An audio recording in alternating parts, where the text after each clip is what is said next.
So first, I just want to thank everybody for joining us today for the fourth installment of our Understanding Special Education webinar series. We're grateful to have everyone. Today we're going to spend a little time talking about the Jon Peterson and Autism Scholarships. So today we have Judy Krieger, our CFO. So I'm going to turn it over to her to just talk a little bit about herself before we get started. Oh, I think you're on mute. Thank you. All right, thanks so much for joining us. I am, as Kayla said, I'm the Chief Financial Officer here at Julie Billiart Schools. I've been here about 3.5 years. While that probably sort of qualifies me to talk about this topic, I also want you to know that I have 4 children and one of them has special needs. So I have been where you are sitting right now at figuring out how to best help my child and also figuring out how to afford that. So I come at this from a very personal level because I have experience with this, and there are things that I wish somebody had told me when I started this journey. So please know that if you have questions as we go along, you can enter them and we will try to address all of your questions at the end. So let's get started. The first thing you're interested in is how can you afford these services for your child? Julie Billiart Schools are private schools, and a lot of people think that when they hear the words private schools, I'm never going to be able to afford that. I think that we can prove you wrong if that's your first thought. So anyway, there are several ways in which special education services in a school setting are paid for. One is through the Ohio Department of Education scholarships. The Ohio Department of Education offers 2 types of scholarships. One is an autism scholarship. The other is called the Jon Peterson Scholarship. We'll talk about those in a lot more detail later. The other thing are family contributions. What can you afford to pay out of pocket for your child's education? And then a lot of places offer financial aid. At Julie Billiart Schools, we offer need-based financial aids for our needs-based financial aid for our families. And that helps to fill the gap if there is a gap between the amount that the scholarship will pay and the amount that you can afford to pay. So let's talk in a little more detail about the types of scholarships. We'll start with the Autism Scholarship. So the Autism Scholarship, really what both of the scholarships do, and we'll get to the Jon Peterson, but they give parents the choice. Your child can be educated in your public school district. They can provide the educational services that your child needs, or you have the choice using the Autism Scholarship to send your child to a different school other than the one that is operated in your school district of residence. That school, the private school that you choose, can provide the services that are outlined in your child's IEP, and the school district then. Well, we'll talk about this a little later, but the school district still stays involved, but they are not the ones who are actually providing the services. So let's talk about how your child can qualify for an autism scholarship. First, the student has to be identified by the school district as a child with autism. They can access the scholarship funding between the ages of 3 and 21, and they have to have a current IEP from their school district of residence, and all parties, including the parent, have to be in agreement with the IEP. So, might make sense here to pause for just a minute to explain some of the terminology, because we've already used a couple of acronyms, or at least one. And for those of you who might not be familiar with those, let's just back up a second and talk about what those might mean. The first is an ETR, and the ETR stands for Evaluation Team Report. It's a report that's prepared by your school district, and it's a summary of the findings from an evaluation that's done to determine whether or not your child has a disability and to figure out what the appropriate educational needs of your child are. The evaluation team decides how that disability affects your child's ability to learn, and parents are part of that team. So there will be a team meeting. You will get to attend. You get to express your opinion.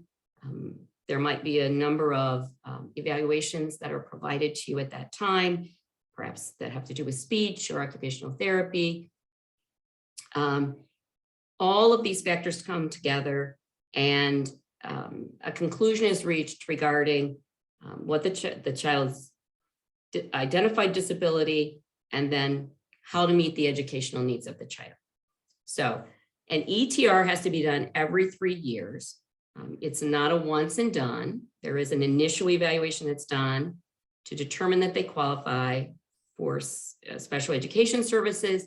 And then it's repeated every 3 years to make sure that it's current and any changes in your child's needs are identified and addressed.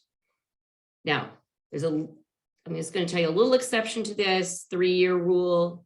Because the eligibility begins at age 3, we will have preschoolers who are identified with a disability. They might be categorized, their ETR might say they have a developmental delay. It might say they've been identified as having a medical diagnosis of autism or something like that. But because it is a preschool ETR, if the diagnosis on the ETR or the identified disability on the ETR is autism, then the ETR is going to be good for 3 years. But if it's something other than autism, if it's a little more vague, like developmental delay or something like that, then the ETR has to be done again before the child can enter kindergarten. So that's just a little exception to the 3-year rule. But every child will enter kindergarten with some sort of an ETR in place. So now let's touch on the IEP. We throw that out there. IEP stands for Individualized Education Plan. The plan, the IEP is what basically is a detailed plan that identifies how the specific needs that were identified in the ETR, how those are going to be addressed. Does your child need speech therapy? Does your child need occupational therapy? Do they need behavior therapy? What kind of supports need to be in place in order for them to be successful? The IEP is updated annually so that your child, your child's needs are updated. Their goals, there will be goals that are stated in the IEP. There will be an evaluation as to how your child is progressing in meeting those goals. And then a new IEP is created for the upcoming year. So, all right, now that we've got a little of that under our belts, we can talk about applying for an autism scholarship. So once you've determined that your child is eligible for services, they have an ETR in place that identifies them with a disability of autism, your child will become eligible for the autism scholarship. The provider, you have to register with a participating autism scholarship provider. There's a list of those available online, and we'll provide you with a link to those providers so that you can see if a provider that you're considering accepts the autism scholarship. The provider will give you access to an application form, and they assist the parents with the application process. And then the parent has to provide written consent that requires the school district to release their records to the autism scholarship provider. You have to apply annually for the scholarship, and the scholarship year is July 1st through June 30th. The amount of the scholarship for the 2022-23 school year will be $32,455. So we'll talk a little bit more about that later, and you'll be able to compare that amount to the Jon Peterson Scholarship amounts as we progress here. Okay, so what can the scholarship be used for? It can be used for tuition at a school that's a participating autism scholarship provider. It can be used for summer camp experiences as long as they are also provided by a participating provider. It can be used for therapies and other services, but they have to be specifically identified in the child's IEP in order for them to qualify for coverage through the scholarship. And again, they have to be provided by a participating scholarship provider. So what can't the scholarship be used for? It can't be used for fees, such as application fees, academic fees, late fees. If your child attends a before or after school program, those charges are not covered by the autism scholarship. It also will not pay for uniforms or school supplies. Field trips are another thing that the scholarship also will not provide. But you can look at the list of participating scholarship providers to see if one that you are considering for either therapy or camp or a school, a school year educational program is a participating provider. So we'll move on from autism and we'll talk about the Jon Peterson Scholarship. This again gives parents a choice. You have the option to have your child receive their education through the local school district, or you can use the Jon Peterson Special Needs Scholarship to have your child educated somewhere at another school, as long as that, so that they can receive the educational services and therapies in a lot of cases that are outlined in the child's IEP. So qualifications for the Jon Peterson Scholarship are a little different than the Autism Scholarship. Similarity is they have to be identified by their school district with a disability, and the ETR has to state that the child requires special education and related services. The child will be eligible to participate when they're eligible to enter any grade from kindergarten through grade 12. So it's a little different from autism. The Autism Scholarship starts at age 3. The Jon Peterson doesn't start until they're really school age. Again, the student has to have a current IEP in place, and this is from your school district of residence, and all parties, including the parent, have to be in agreement with the IEP. If you don't agree with the services that are outlined in the IEP, you need to make it known to your district, and you need to work with them to get those, to clarify anything that you're not in agreement with. But once all parties are in agreement with the IEP, then you will be able to move forward and qualify for the scholarship. Nothing will happen with the scholarship until everybody is in agreement with the IEP and it's been signed. Now, the Jon Peterson Scholarship amount varies based on the disability that's identified on the child's ETR. That's not true of autism. The Autism Scholarship is one fixed rate. The Jon Peterson Scholarship, there are a variety of categories, and as you'll see on our next slide, they pay varying amounts. So these are the scholarship amounts based on a child's identified disability for the 22-23 school year. So you'll see that speech or language impairment pays $7,976 for the year, as opposed to, when you move down the list, category 6, autism, traumatic brain injury, or hearing and vision impaired pays a higher amount at $27,000. And then there are, of course, the other categories in between. You'll see autism listed there. That is different than the Autism Scholarship. A child could qualify in this case with a diagnosis of autism for either scholarship, but that's the only case where that happens. Where there is an autism diagnosis, it will, there may be a choice between the Jon Peterson or the Autism Scholarship. And we should probably note that that diagnosis is not necessarily a medical diagnosis. It's not a medical diagnosis of autism.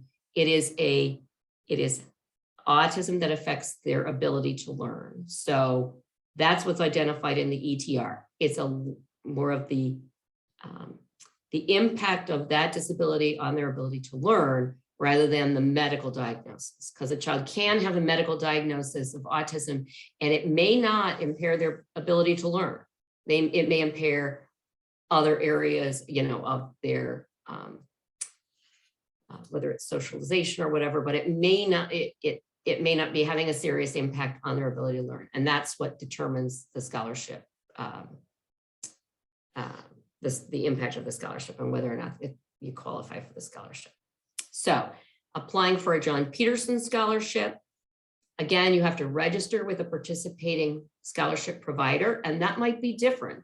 There may be a different list of, not all of the same providers, except both Jon Peterson and Autism Scholarships. At Julie Billiart Schools, we do. We accept both of the scholarships. Some schools or some providers may only accept the Jon Peterson, others may only accept the autism. So you just want to be careful about that and know what your child qualifies for as you look at that list of providers and you're choosing services for your child. Like, once again, the provider helps you, the parent, to walk through the application process, to fill out the application form. Again, you have to apply annually. The same scholarship period is in effect as the Autism Scholarship. It runs from July 1st through June 30th of the following year. I should note too, to let you know that there's a parent portal available that allows you to have online access to view your child's scholarship information. Not all parents are aware of this. And if you currently have a child that has a scholarship and you're not sure how to access that portal, you can let us know and we can help you to get access to the portal so that you can see that. It's helpful, especially in the case if you are using multiple, if you're using multiple providers, it's helpful to be able to see how much is of the full scholarship amount is being used for different providers. And where you are, even in the application process, you can see whether or not your child's application has been approved or not. So, what can the Jon Peterson Scholarship be used for? It can be used for tuition at a school that's a participating Jon Peterson Scholarship provider. Now, there is an exception for category 1. That was speech and language services, which is the lowest paying category. That can only be used for services that are included in the IEP. That doesn't mean that your child could not attend a private school or that the scholarship can't be used at that private school. It just means that there will be the speech and language services that they are provided at the school will be well documented. And then the amount of the scholarship is used to cover the cost of those services. That's a case, those speech and language category 1 scholarships leave the largest gap for parents to fill between tuition, the full tuition cost, and the scholarship payment. So that's a case where your need may be greater, your need for financial aid may be greater, and we're going to talk a little bit about financial aid coming up here in the next few minutes. Again, it also can be used for therapies and other services that are identified in your child's IEP, as long as you're using a participating provider. Again, those are things like, speech therapy, occupational therapy, behavioral therapy, any other kinds of supports that are specifically identified in the IEP, the scholarship money can be used for. But what can it be used for? Again, very similar to the Autism Scholarship, can't be used for fees, can't use it for late fees, academic fees, or anything like that. Can't use it for before, after school, aftercare charges. Can't use it for uniforms, school supplies, field trips, those kinds of things.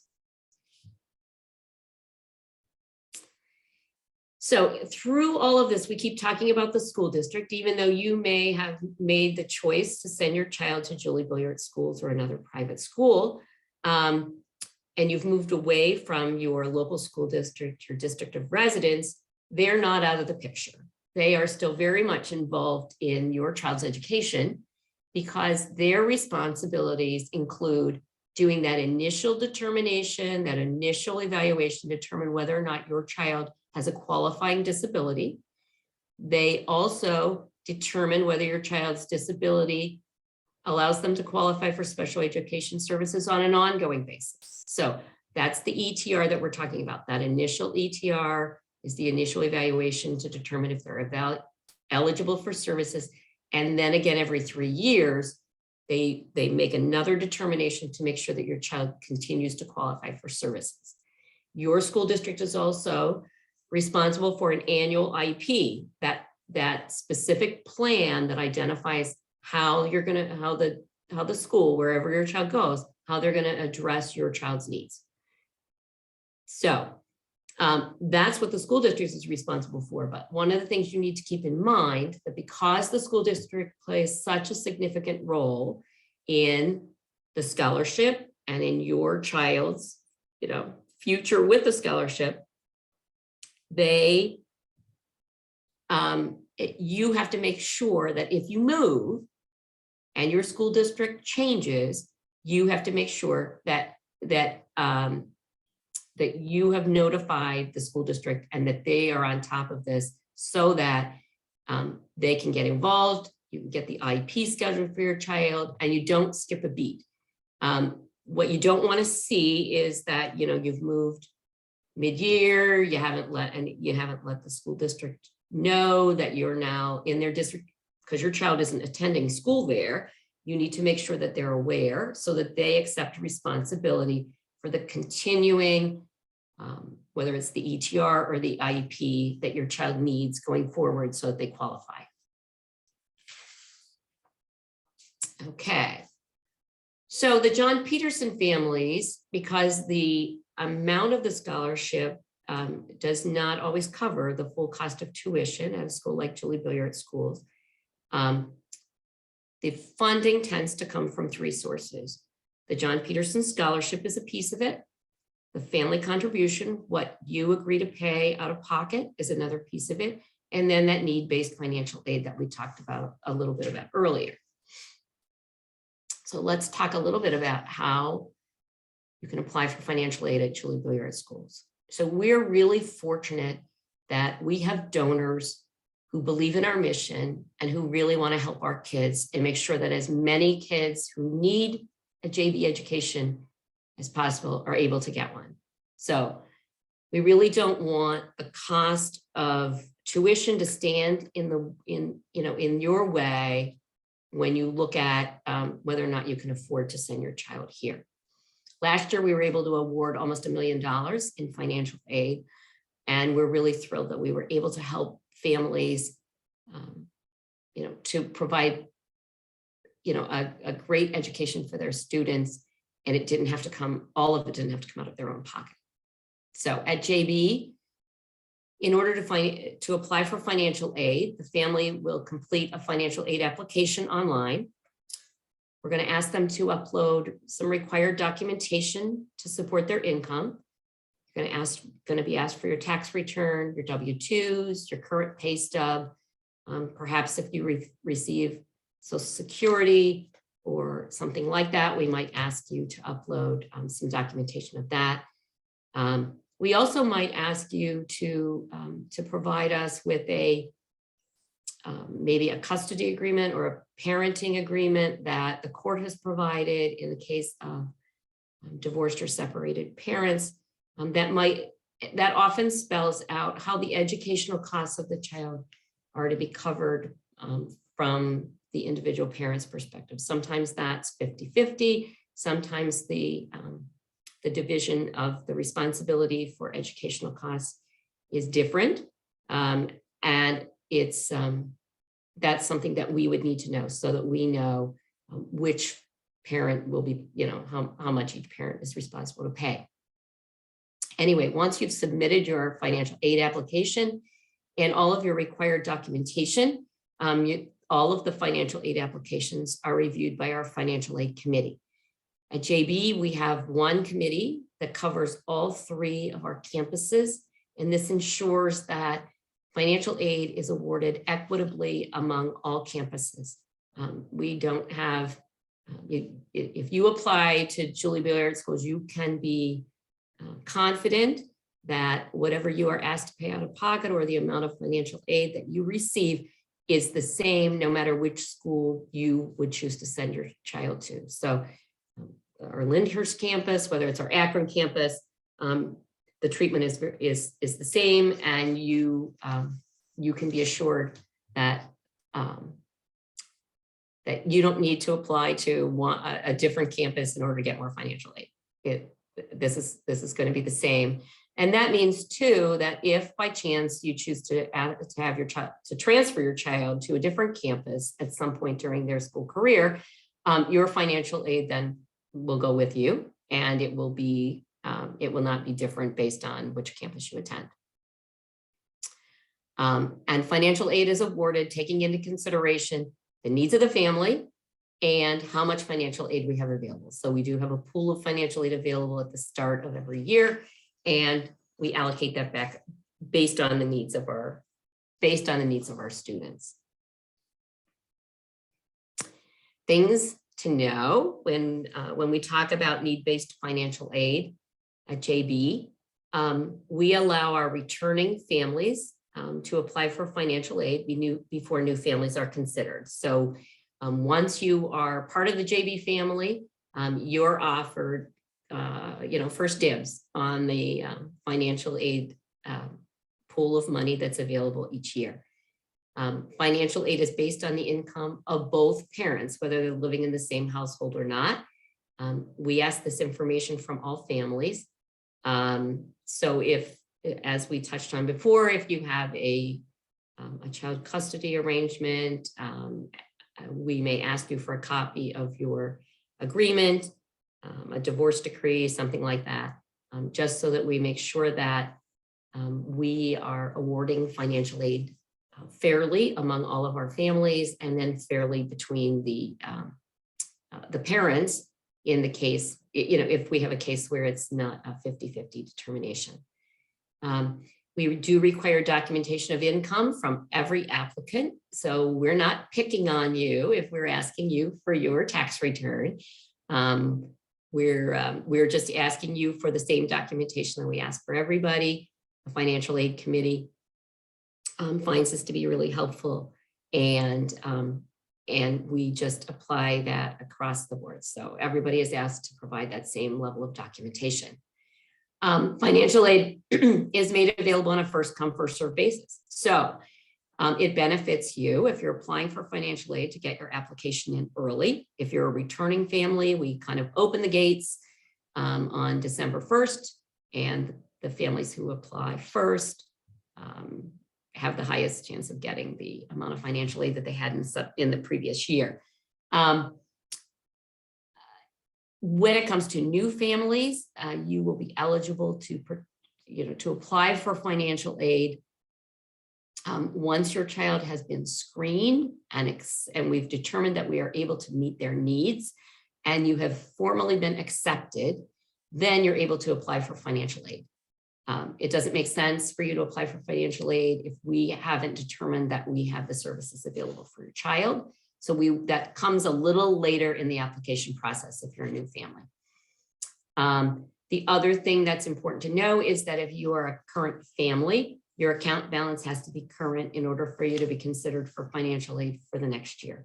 We do follow up on our collections so that we try to keep everybody current and that we don't have anybody lagging behind, so that they are all eligible for financial aid when the application period opens. Also, it might be helpful for you to know that if you have multiple children that you would like to enroll at JB, they do receive a discount. You do receive a discount in the amount of out of pocket. If there's an amount that your family will owe, it does decrease for each child after the first child. So, And also, it might be helpful for you to know there is a maximum amount of financial aid that is allowable for any one family. So if you have 3 children that are enrolled, you could, 3 or 4 kids or something, you could hit the maximum aid that's allowable for a family. Okay. Every family, as they go through our financial aid process, once a determination is made and the financial aid committee awards financial aid to your family, and the determination is made as to how much the family will be responsible for in this process, we will ask the family to sign a family responsibility agreement. It really will outline how your tuition is going to be funded, how much will be covered by your Department of Education scholarship, whether it's autism or Jon Peterson, how much financial aid you may be receiving, and then how much you will owe out of pocket. Your signature on the document indicates that you understand how much your out of pocket is and that you agree to pay that amount on time. Now, we do offer payment options. You can make a single payment prior to the start of the school year. You can make 12 monthly payments beginning in June. Before school even starts, and and then that extends until the following May when school ends. Or you can make 10 monthly payments beginning in August and extending through the following May, which kind of is more mirroring the school year. But we do try to be flexible with our families and allow them to choose the payment plan that works best for them. We do follow up. We send families reminders as they go through this process. If their payment is not prompt, we count on our families to make their payments promptly, just as we count on the state of Ohio to make their payments promptly, because we use the monies that we receive, both from the state and from you, to pay our staff and our outside vendors. So we will keep up with making sure that the payments keep coming in so that we can keep paying payroll. Certainly our staff appreciates getting their check on time every 2 weeks. There are some other forms of financial aid that are available to JV students. If you have applied for financial aid through our online financial aid application process, the Diocese of Cleveland will also review your financial aid application for inclusion in their financial aid program. Now, their awards are relatively small. They range from $400 to $1,000. But it does help to reduce the amount of out of pocket for the family. So we do find it, many families find it really helpful. Even that amount that they receive from the diocese on top of their Julie Billiart financial aid award. The diocese is a little different. When we open our financial aid application, we will accept your prior year your prior year tax return for proof of income, and we'll use that as your determination for your financial aid award. The diocese, however, wants the current year tax return. So you may need to upload your most recent tax return if you would like to be considered for diocesan aid. Their deadline for financial aid consideration is March 15th. So you have a little bit of time to get that done after you get your W-2s and everything like that. But it is certainly earlier than we would require you to have that done. We also have emergency financial aid available from JB in specific circumstances. In the case where someone has had the death of a parent or immediate family member, a serious medical condition of an immediate family member, in the case of divorce or loss of a job. And in that case, we have short-term assistance available while you're looking for a new position. But there is some emergency aid available from JB in addition to what you might have been awarded during the regular financial aid application process. I just want to recap a couple of things. At JB, scholarship funds are a key component of affording a JB education. All of the students who attend JB receive scholarship funding through one of the Ohio State Scholarship programs, either Autism and Jon Peterson, and we help you through that. At JB, your scholarship funds can be used for tuition, and in the case of the Autism Scholarship fund, if you have additional funding available after your tuition is accounted for, you can use it to fund outside therapies or other services that are identified in your child's IEP. For example, it could be used at our summer camp. We offer a camp experience every summer called Beyond Camp. And if you have funds remaining from your autism scholarship, those funds can be applied toward the camp fee. Services have to be always, as we've mentioned, have to be provided by a participating provider. And if you're using a provider other than JB, because we're a provider of under both scholarship programs, but if you're considering using a different provider, you'll want to make sure that you check online to see if your provider is a participating provider before you engage their services.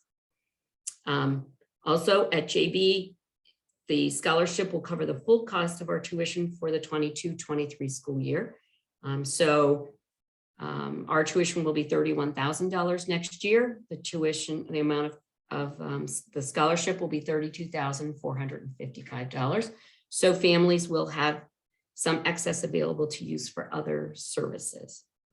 But one of these scholarships are such a blessing to the families, and we really do everything that we can to walk you through the process, to help you with it. We work with both the families and with the local school districts to make sure that everything goes smoothly, that your scholarship is in place and that your funding is in place and there is no gap or interruption in services for your child.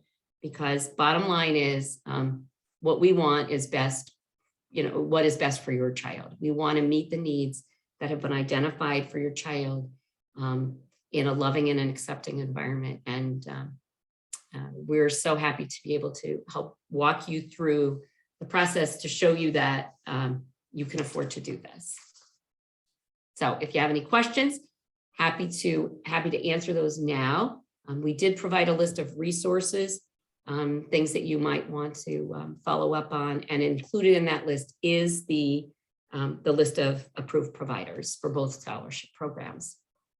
So thank you. Thank you, Judy.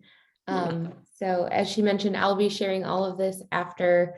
I'll email everyone over the presentation that includes all of the links that were provided. I'll also be sharing Judy's contact information, so you can reach out to her if you have any questions about either the information in the presentation or about our financial aid or scholarship process. We do have 2 more episodes left in our Understanding Special Education webinar series. You can go to our website to register for those 2 episodes. But as Judy mentioned, if you do have any questions, you can feel free to drop those in the Q&A box now.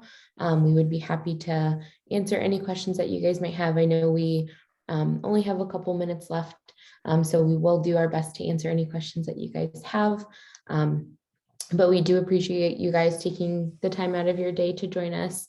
If there are any questions, I know we have had people ask if there are timelines for applying for the Autism Scholarship or the Jon Peterson Scholarship.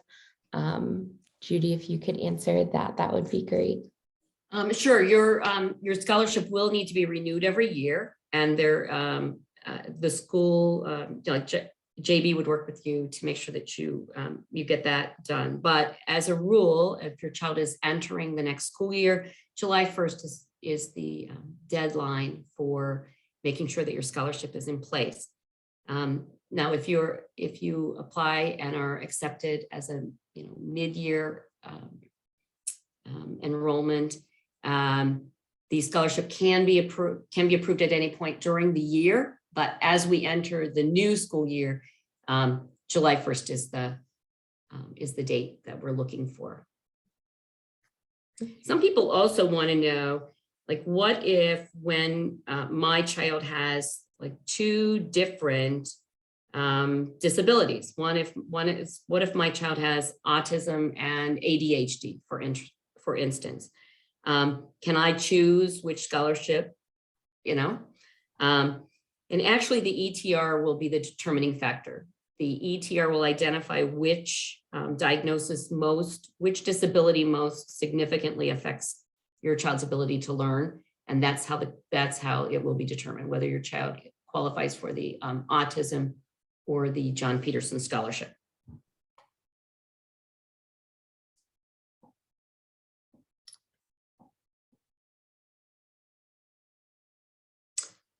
Sometimes parents also have a question about where they can get a copy of their child's ETR, and that would be through their local school district. We also will have one on file, but if you if you're not a JB family yet and you want a copy of your child's ETR IEP, your school district can provide that.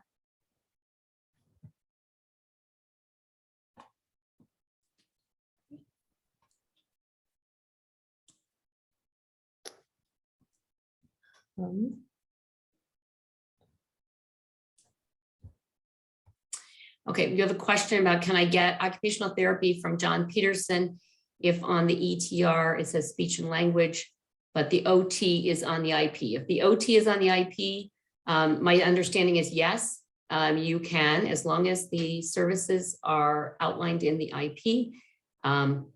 The OT should be an eligible service. You're welcome. So it looks like those are all of our questions, but if you guys have any more, feel free to reach out to us. You can email us, visit our website, or feel free to give us a call. But we, again, appreciate you guys taking the time out today to join us, and we'll see you in a future episode. Thank you. Thank you. Have a great day.